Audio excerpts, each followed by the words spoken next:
refuser d'accepter une situation quelconque. C'est ce qu'on appelle le déni.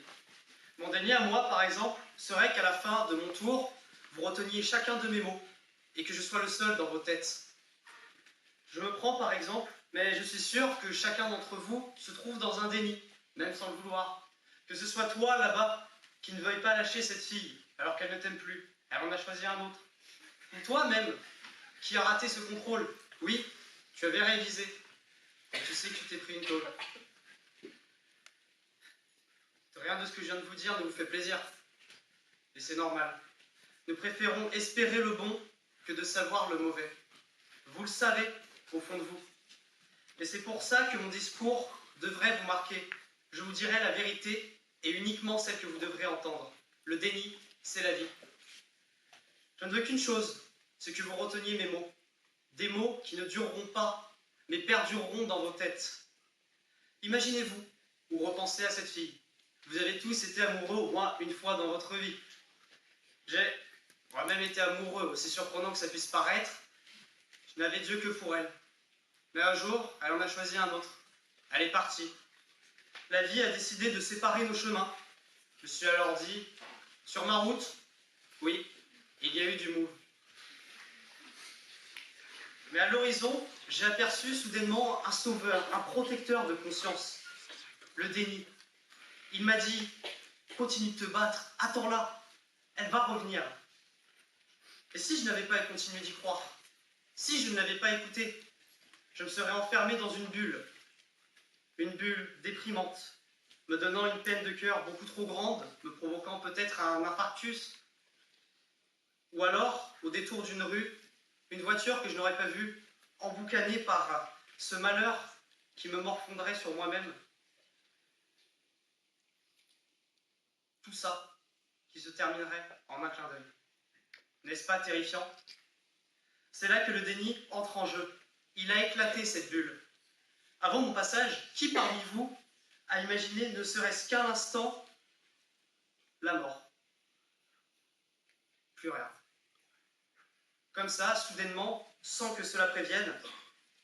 Et c'est normal si aucun d'entre vous n'y a pensé, car le déni a pour devoir de nous protéger de ce genre de pensée néfaste. Tel un ange, il veille sur nous. Il nous protège. Comme on dit, il en faut peu pour être heureux, vraiment très peu pour être heureux.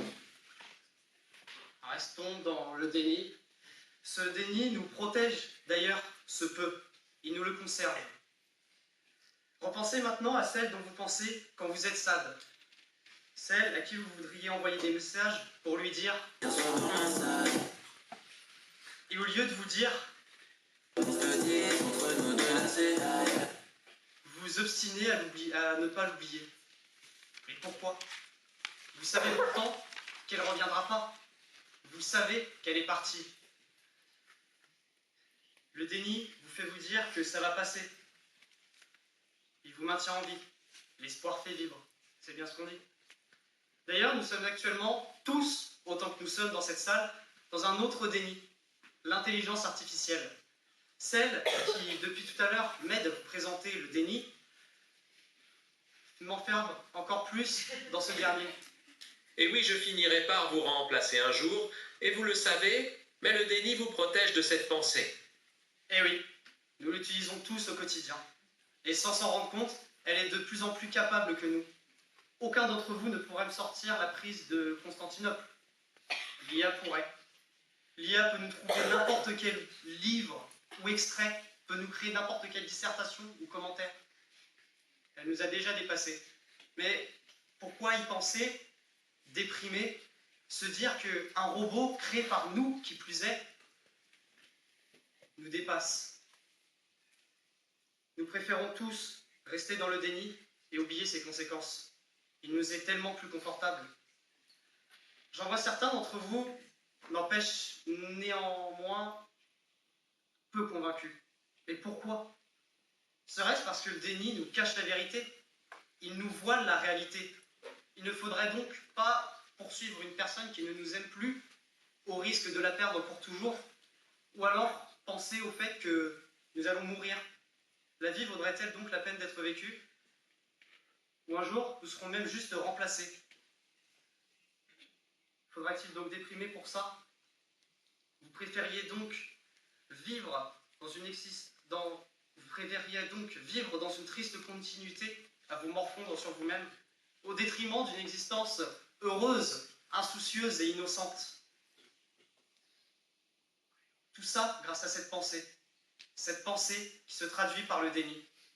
En voici donc la vérité, celle que je vous avais annoncée. La réalité vous guidera simplement et plus rapidement à votre perte.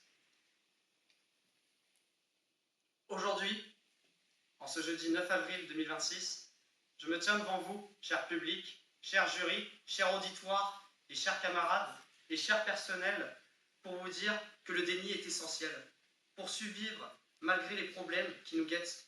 Alors restez dans le déni et enfin continuez de croire, d'espérer et de rêver, car comme l'a dit Amel, Visez la lune.